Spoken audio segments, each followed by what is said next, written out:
Alrighty, we'll have to figure this out eventually.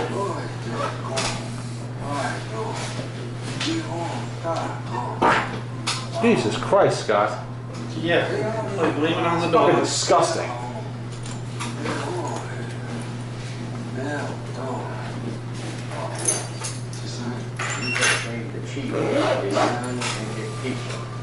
I'm never gonna remember his phone.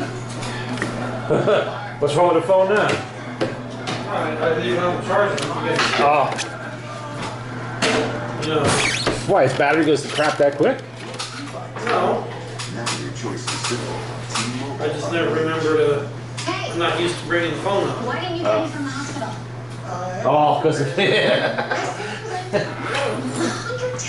that phone would be dead otherwise. No particular reason I never brought another phone up. I just, for some reason, never brought another phone up to be charged.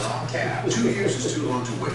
Introducing John from And for no particular reason, I have no problem. That phone was being stalked. Samsung Galaxy S4 for $0 down at participating T-Mobile stores now.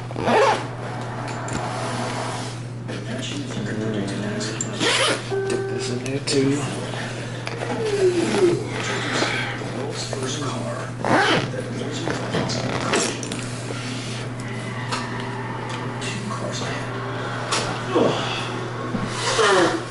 That's what's in that, Mike. Accidents. I already come. Yeah. I already said that. This is the age of what you're made of. Why let erectile dysfunction get in your way? Talk to your doctor. Verification on another Ask if your heart is healthy. I don't have that with me. Do not take pressure for chest pain. It may cause an unsafe drop in blood pressure. Side effects include headache, flushing, upset stomach, and abnormal vision. To avoid long-term injury, seek immediate medical help for an erection lasting more than 4 hours. Stop taking Viagra and call your doctor right away if you experience a sudden decrease or loss in vision or hearing. This is the age of taking action. Viagra. Talk to your doctor.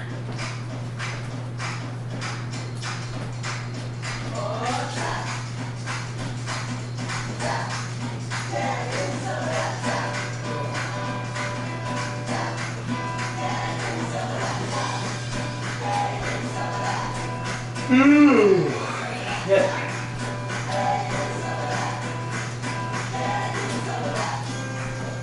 Tap, you're it. See the entire touch-enabled family at us.toshiba.com.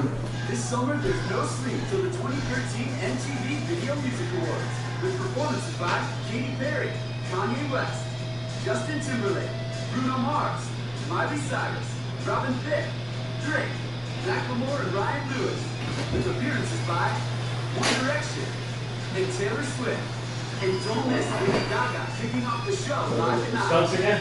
The MTV Video Music I Awards love Bill Perry. on MTV Channel 331. Small world, you come in many too. Maybe we could be together? What the? Is that Halo? I did not see that coming. You have Outlook and full office? Wow, you're a real PC. Let's just go back to reading. Actually, don't read that.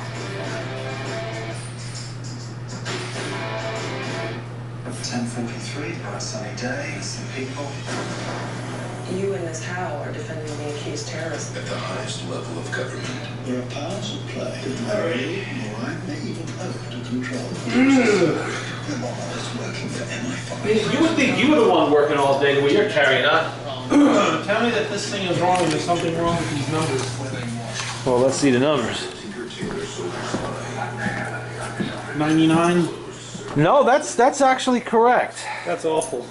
That is maximum humidity. When we go out there, we're gonna drop.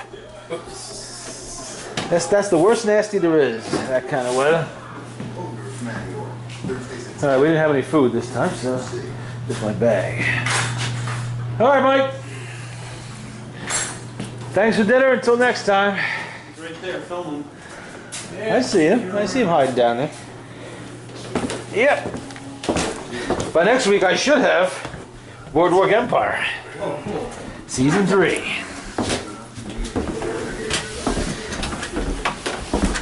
And there's going to be a lot of violence in Season 3. Because that's 1923, and by then, Prohibition was really ramping up. They were really getting organized, and the big gangs were forming, and everything else was going gangbusters. All right, Mike. Yep. No, we're not. Not in this humidity. Oh my God. Whoo-wee. The only thing that would make this even better if it was 20 degrees warmer.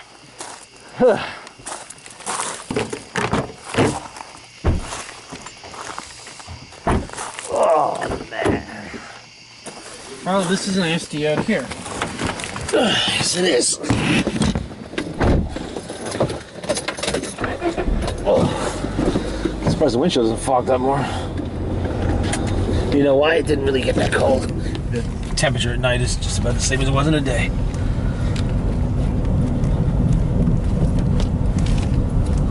It didn't rain, did it? Yeah, poured like a motherfucker. You saw it. Oh, that's all right.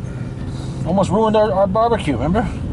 Good thing had Mike fire up the grill when he did. I could have waited till later. It didn't bother me. No, I couldn't.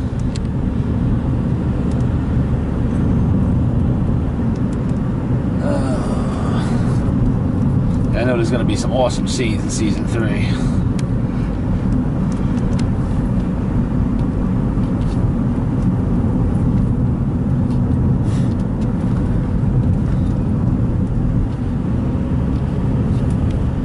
I got 6 more sales and 3 more pending.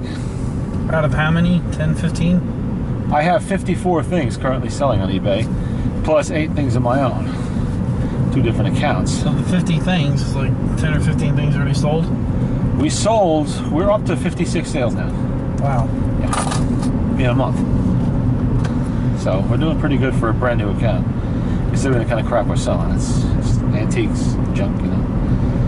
And I got a whole truckload today, of which a good number of things will sell also. I'm going to be sorting this crap out, listing it one thing at a time all winter long. And it's a possibility I may have 2 big ticket items going off this weekend, maybe. I got a lot of watches on them, but no one's jumped yet.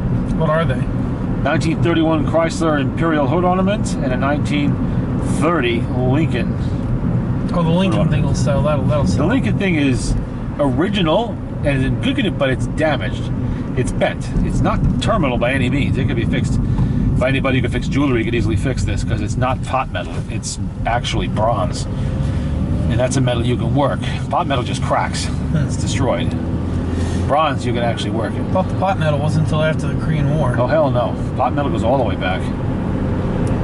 Originally used for pots. Unfortunately, its high lead content really, you know, that's what broke it down quickly. I thought pot metal was a bunch of cheap metals mixed together. Yes, that's what it is exactly. It was used for cheap pots. And then later on, glitzy things on cars. It was lightweight, it was cheap, it was easy to, you know, to use to manufacture things out of. But over the long haul, they never really considered the fact that some of these things might last 50, 60 years. And the lead reacts with the aluminum, internally corroding, causing the surface to split and erupt and crumble and crack and everything else. So pot metal can be a real pain in the ass. I mean, it doesn't matter what you do to it, how well you keep it, it's going to corrode just by its internal makeup. So if you're storing an old 50s car with full of pot metal... Oh God, they're the worst. I know my DeSoto was covered with it. You just rinse with chrome parts? Well, you have to have them restored, and what they do is they blast them, then they fill in the mini pits with layer after layer of copper plating, which is expensive. then they chrome it, and of course it's only going to do it again. It's just going to keep on deteriorating. There's nothing can stop it. You know, the best cars to get are the ones with a lot of stainless trim. You know, because stainless is forever, basically. But in the 50s and the 60s, they loved that damn pot metal. 40s too, for that matter. But the further back in time you go, the less and less of it you will see. Most cars of the early to mid 1930s and before that, it's going to be basically nickel-plated brass for what trim there is. You know, more and more of it as time goes on. But my Model A, for instance, headlight buckets, you know, that's plated, not pot metal. Door handles, that's actually copper plated, you know, actually brass or copper, I forget which, with nickel plating. You know, there's none of that damn pot metal on the whole car. There's no pot metal at all on it. And of course the Model T has no pot metal either. You go back far enough on Model T, you have polished brass. Not even nickel plated, actual polished brass. That's the one thing I did not want to get, is a brass T. They're the most expensive T's to buy because they look real cool, but you know what? You will spend a lifetime polishing that fucking brass. Every damn weekend you'll be out there with a rag polishing that damn shit up. Well, it wants to turn green. But that's what you don't want. It doesn't look like shit. You know, you don't want it all green and nasty, and you don't want that.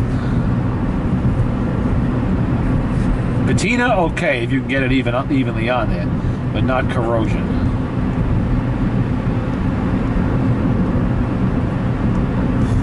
How much of the brass tee is worth? Oh, you're going to be looking at between $12,000 and $18,000 for, you know, just a basic, you know, touring car or a little two-door. And the further back you go, the more expensive they get. What's the rarest? 1908. Huh. And then anyone made before 1913 with the original engine, because they had an exposed valve engine. They enclosed the valves in midway through 1913, I believe it was. Well, a lot of the early engines were exposed valve trains. You can see the whole thing. All the rocker arms were exposed, bush rods, everything. They were extremely labor-intensive, maintenance-wise, on those cars. You had to constantly be doing something to them.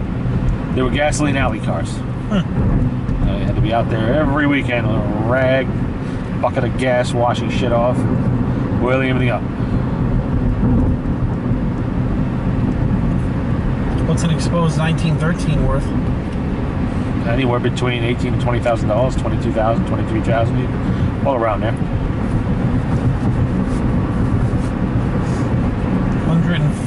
105 years old. Yeah.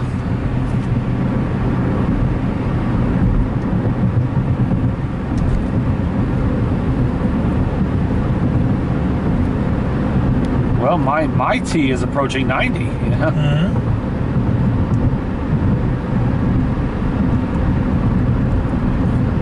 They needed 26 and a 27, and that was it. That was it. The 26 and 27 are called the improved Model Ts because they had a little bit of improvement to the engine design, and the body's changed. The whole body style changed. It starts to look more like a 20s car that we're more familiar with. You know, the gas tank moves up to the cowl. You know, that they become electrified. There's no more gas lamps. And they have batteries, you know, electric start on all of them, that kind of thing. They totally redesigned the body shell. But it's still the same frame. Still the same basic engine design. Didn't change that. Same basic transmission. They got a bigger brake drum, but they didn't really change the transmission too much. Its service brake actually becomes usable as a brake. Now, you bought a T in 1919, the parking brake was just that. It was for parking. There was a cast iron brake shoe on a cast iron brake drum that would hold the car, if you were lucky, on a hill, or, you know, just on flat ground, but that's all it was really made for. You couldn't really stop very well with it. You were entirely dependent on an internal transmission brake that was well known for failure at high speed, especially. If you weren't careful about how you did your engine, your shifting and everything else, you could burn that brake out and you have no brakes at all. They would say if you drove one of those T's, you drove it as if it had no brakes all the time. You just assumed it wasn't going to be there, you know. But at least with the improved brakes, you could actually use the handbrake to stop the car. It had actual brake shoes in You there. always see these black and white movies of a car out of control rolling down a hill. Yes. Unfortunately, that has happened even in modern times with Model Ts. There have been some accidents. Guys take those on long tours, and there's been some incidents where they've sheared out gears in the rear end and have been unable to stop the car.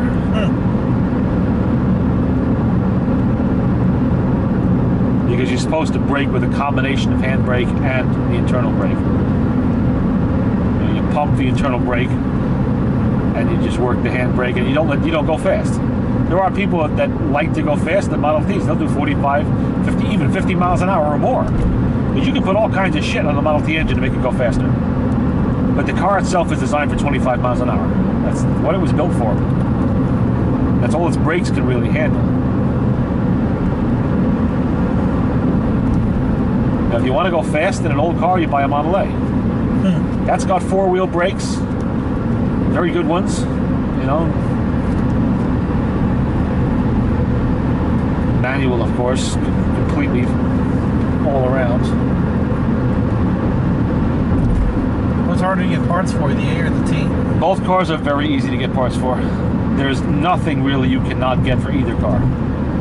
Of all the antique cars, they are the easiest to restore and maintain. Every single part, they have catalogs as big as the phone book. Literally, with every part you can think of in there. They're that popular, those two cars. They were the original antique cars that everybody saved and restored back in the late 40s. When people began to be interested in preserving automotive history, they were looking to those two cars. Because they were so popular in their time.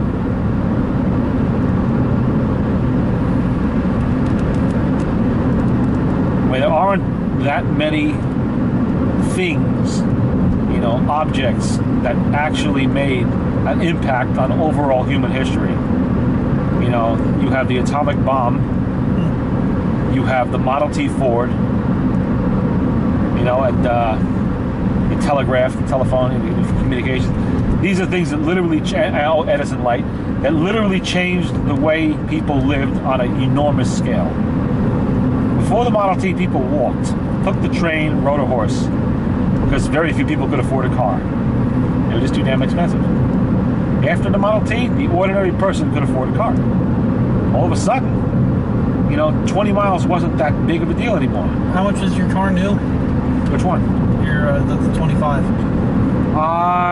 Somewhere around $300. God, that's all the money in the world back then. Back then it was, but considering with the cost of a Cadillac, which was in thousands, or a Buick or a Pontiac, you know, those were cars over $1,000. It wasn't that bad at all.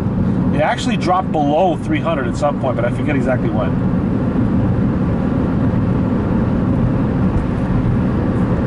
And everybody had one. I mean, they made over 15 million of them. How much can you get a used one for? Oh God, $25. You know, or less. You know, you can easily get a used one. They were everywhere. Common as dirt, all over the place. By the 20s. So by 25, 26. Oh yeah. Finding a Model T be very easy.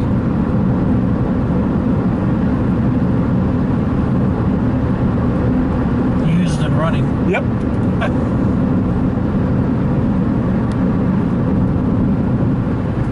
And they made over 5 million Model A's in 4 production years.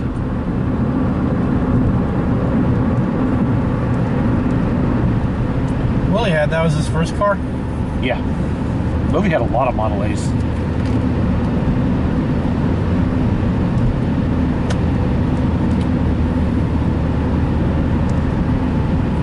I always remember him talking about it. Oh yeah, Willie always used to say, never drive a Model A in your Sunday clothes, because that's when it's going to crap out. You'll be out there in your Sunday clothes trying to get it running.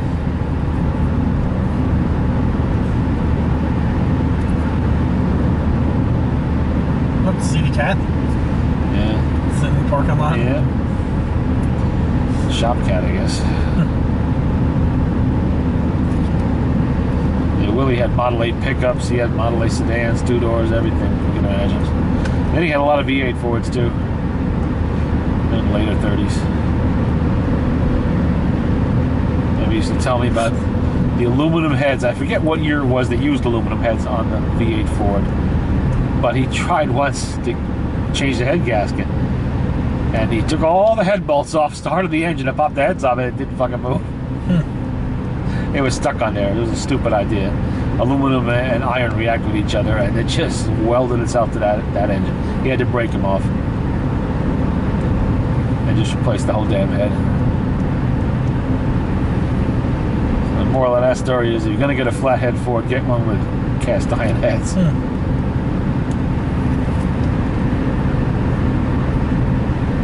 That's something else I got to look up. Damn, I forgot all about that.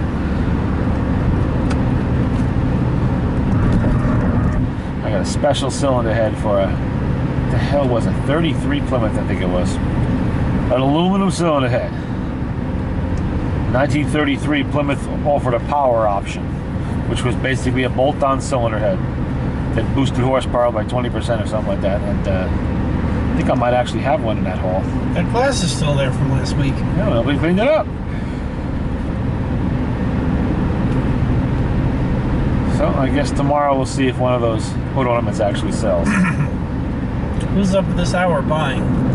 Well, you got to remember, you're selling to the whole world. So while we may be sleeping, Australia is not.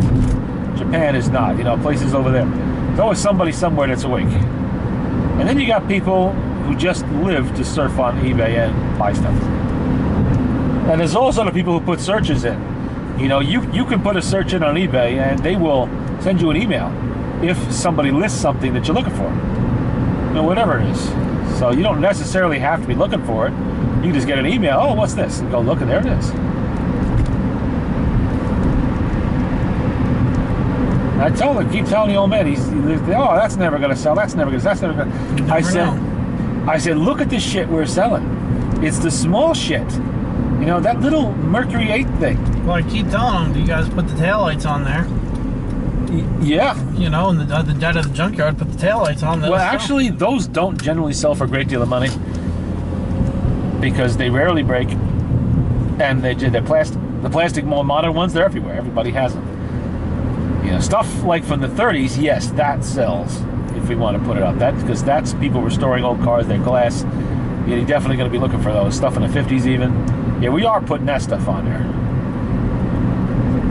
And like the two lights I'm talking about, it's $53 fucking dollars those things have been up to now. And $41 on that little piece of metal. A little piece of metal fits in your pocket, you wouldn't even know it was there.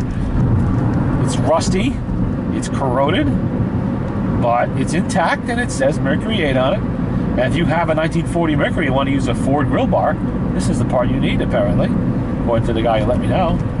For this junkyard, where is the other junkyard? I don't know the exact location. Golders Bridge somewhere. You have to ask the old man, or Mount Kisco, somewhere down there. When was that one open? One thing I can tell you is they built condos on it. Oh, that was the 1940s, late 30s into the 40s.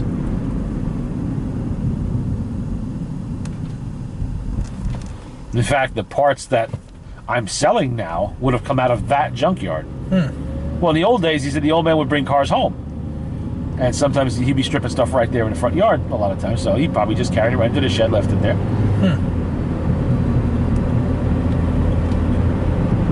I'm literally picking this stuff up where it was last put down in the 1950s. Nothing's really changed and nothing's moved. It's too bad the candy machines weren't in better shape. Two of them are in pretty good shape. But the rest of them, they're pretty bad. They're rough. And one of them still had candy in it. Well, at least the shells of the candy were there anyway. So if you want to see what candy bars look like in 1950, that's where they are. The wrappers anyway. O. Henry, Hershey, and Milky Way, I think it was.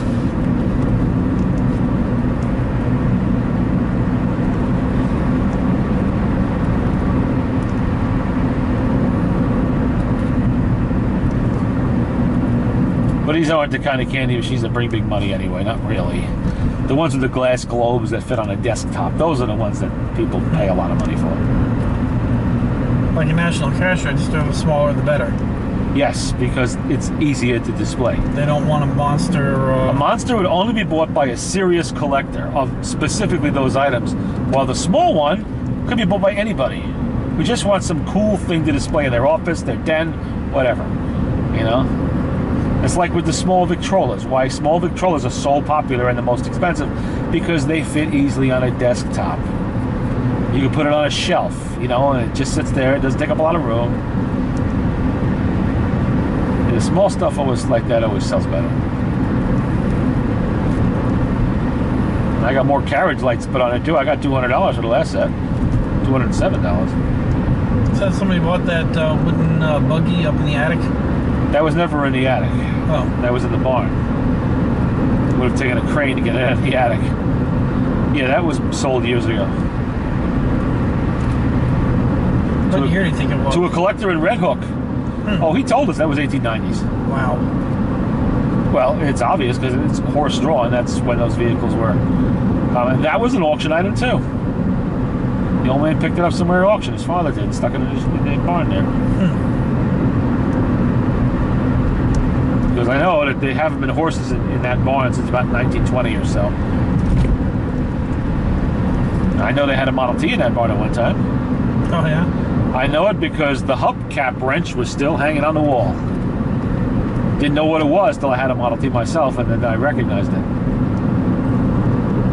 Do you have a similar type wrench? Or? I have the exact wrench.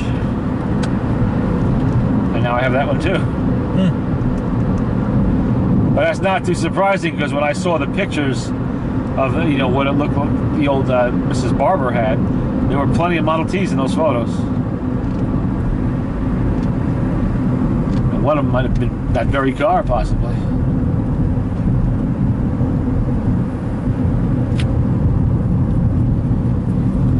She was telling stories the other day about the old hotel. As she was a girl, she would go down to get the mail or something from the store from her mother. It was literally only like 30 feet from the house, you know, and she'd go in there and she was told not to go into the bar, because not to go through the swinging doors. That was a bar. You're not supposed to go into the bar.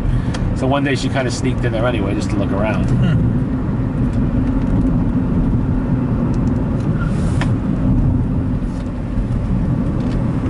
She remembers a big wooden bar, fancy, nice polished floor, all of that stuff. So yeah, of course it had a bar. It was a Speak. Not when she went in there, but before 1934 it was. Like most places like that, you know, ice cream parlors, general stores. If you want a little something extra, that's where you look for it. Every town in America. Prohibition was the most violated law in American history. Until the drug laws came along, of course.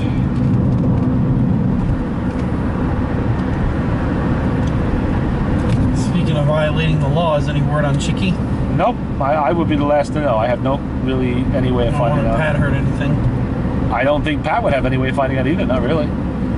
You know, Chicky would have to find him and tell him. You know. Maybe you might heard something from Pat. Well, Pat's had enough problems. It's really a shame about that girl's father. Yeah, I know. I was talking to her about it the other day. So what's going to happen to... It stinks. The whole thing just literally stinks because apparently she was telling us that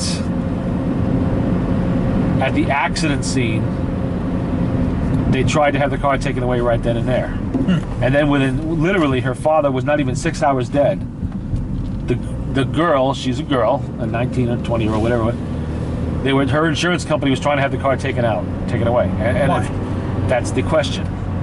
And apparently it was Pat's girlfriend who had to go down there and say, you know, there's a death involved here. Why is that car being allowed to be released? And then, only then did the police impound it for further investigation. And now she and her mother got a lawyer, and they're pursuing it. They have to, because there's something wrong with the whole situation. There's something doesn't make any sense. What the fuck are you turning the heat on for? Defrosting the inside of the car. Oh. So they're going to have to pursue legal action.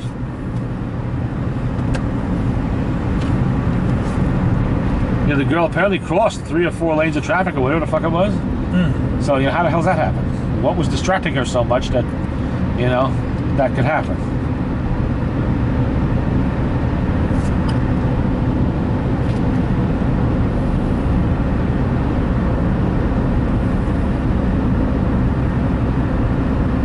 So is she drunk on crack?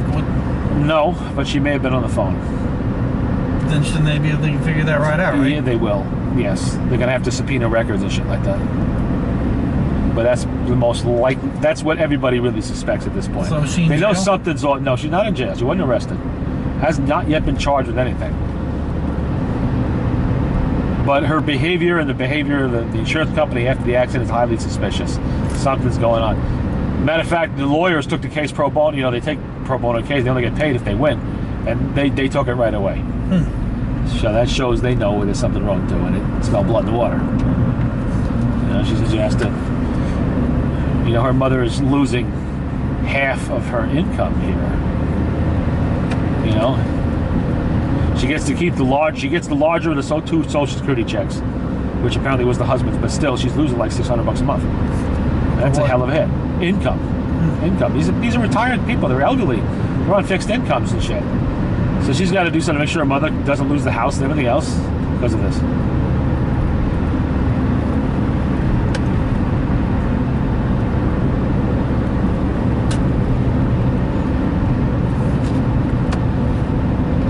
I wonder how Pat made out for that CUDA he was going to look at. Said the guy had 5 or 6 of them. He's going to pick one. What color was this Roadrunner? A primer. Pat said it was rough. It was just all. It was rusty and banged up, and you know the guy was obviously a work in progress, and he started the work on the engine. And he had a huge amount of money in the engine, upwards of $40,000. Yeah. Yeah, you can spend a shitload of money on a Hemi What kind engine. of motor is it? Crate Hemi. It's like 500 cubic inch, something like that. Man. Yeah. With all the bells and whistles. The engine builder said that they, who did some of the work too, he said this guy spared no expense. He wanted all the good stuff. God damn. How much did Pat pay for this? 12 grand. Cash on the barrel. Yep. He's been waiting a lifetime to get his hands on a Hemi. Yeah, I know.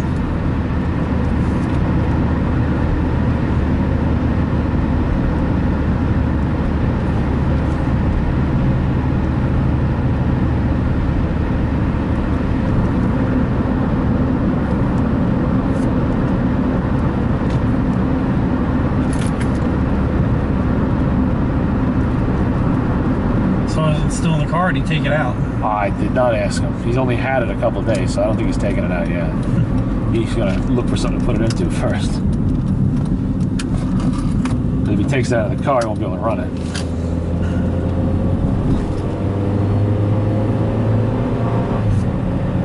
$12 grand, damn. Yeah.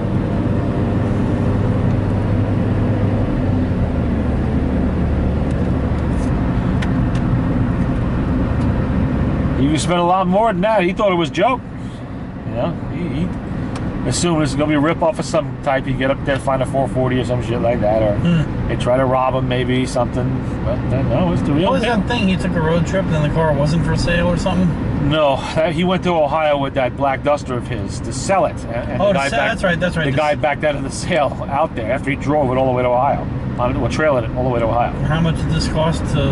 I don't know how much he was selling it for, but it cost him hundreds of dollars in fuel. That's what I mean, in time. Yeah, in time too. Yeah, he didn't need to be driving out to Ohio. Don't forget about the light. Mm-hmm. I know. I'm well trained. Fucks me every time.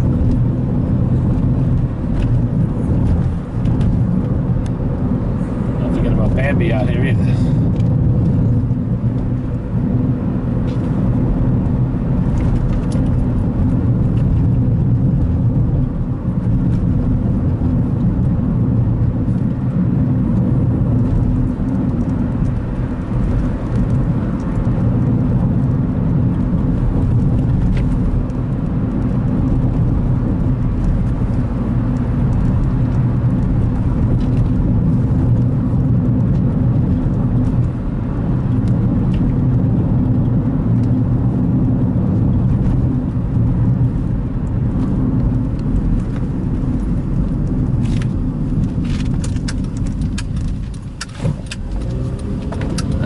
Look at that. The light cooperated. No, it didn't. No, it didn't. You got fucked this time. Yeah, it'll trip for everybody else, but not me. But that's okay, because that thing don't like staying green over there.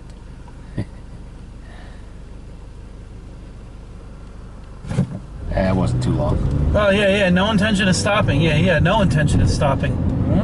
See that? Uh-huh. Maybe he's been drinking. Yeah. Did you catch on camera? 150, yeah, I got it. Jamming on them, Brad. No intention of stopping. 1:57 in the morning. He's probably been out partying all night. Just like we have been, but we weren't drinking. Maybe he was.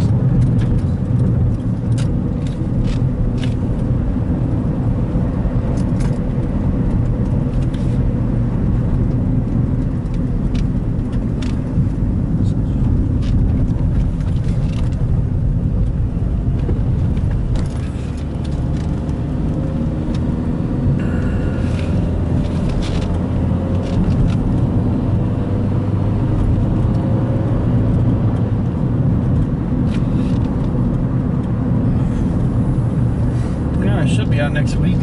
All right, Scott, we'll see you then. Hopefully you'll have Boardwalk Empire by then. Can't wait.